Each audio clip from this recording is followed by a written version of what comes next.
An angle can be viewed as the union of two rays. When these two rays form a line, then this angle is in degrees is 180 degrees, and in radians the measure of this angle is pi radians.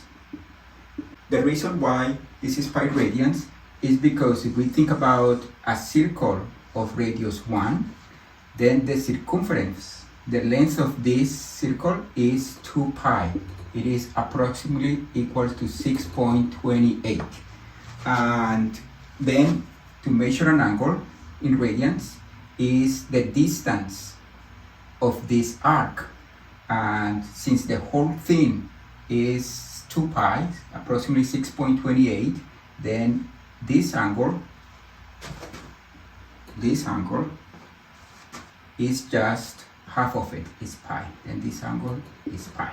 Using that, we can convert from radians to degrees and to degrees to radians. And what we're going to use is this fact that pi radians is equal to 180 degrees.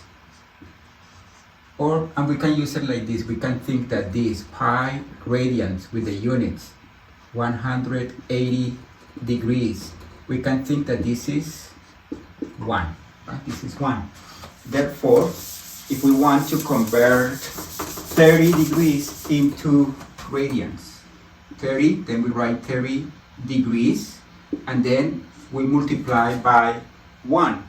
But in this case, we want this 1, because when we have pi radians over 180 degrees, then the degrees cancel out, and we end up with pi over 6 radians.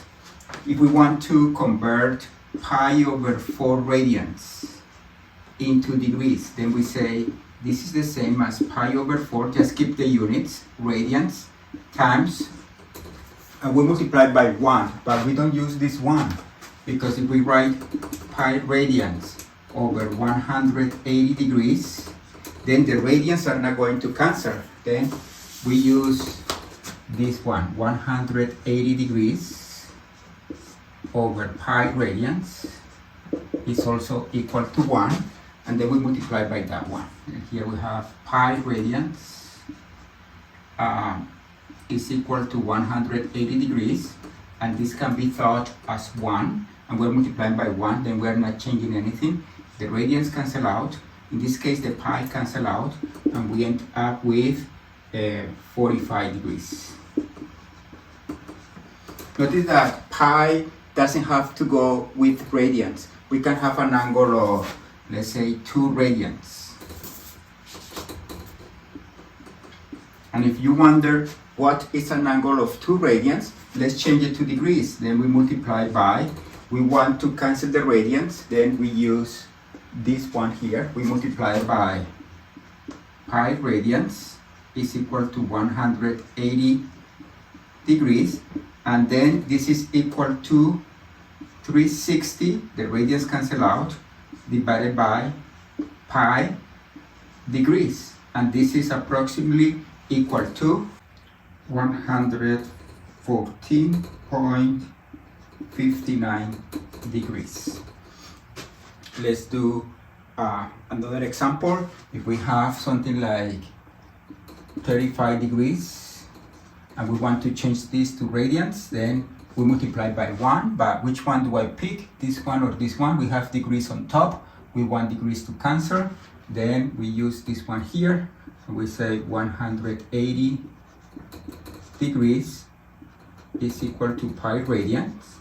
And then the degrees cancel out, and we end up with pi times 35 over 180 radians, and this is equal to 0.6109. Then this is how we change from radians to degrees and from degrees to radians.